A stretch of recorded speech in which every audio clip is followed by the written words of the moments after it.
阿摩司书第3章，以色列人啊，就听我上主责备恁的话。恁全家是我对埃及地带出来的，伫地上万族中，我只有拣恁，所以我要因为恁所犯一切的罪，刑罚恁。两个人若无相约，哪会斗阵行？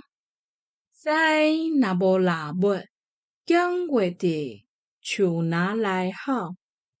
狮仔豚若无得到食物，姜会伫洞内出声。活斗若无抗议，哪会当着鸟仔？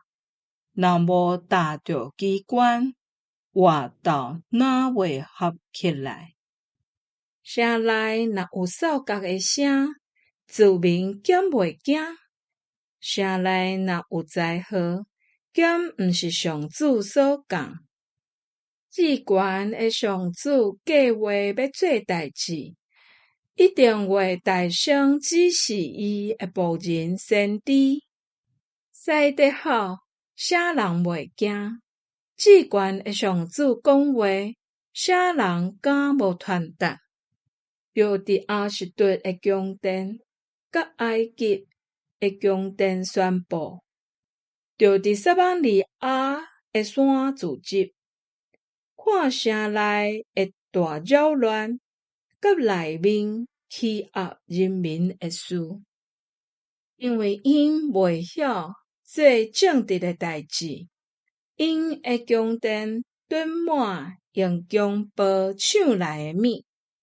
上主安尼宣告，所以至悬的上主安尼讲：有对着要来围困这个地，攻破你的防卫线，抢你的宫殿。上主安尼讲，亲像木者对狮的喙抢出来的。简单两支羊骹，也是一块仔耳仔。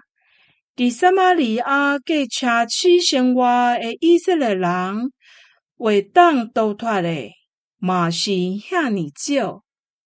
至悬的上主，万军的统帅上帝讲：着听，着警告雅各的后代。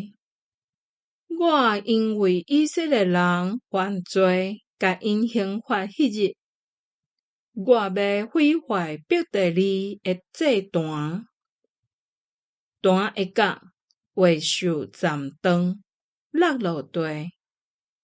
我要拆毁因冬天热天的白装，像牙砖塔的厝会受毁灭。连大间厝都会无去，上主安尼宣告。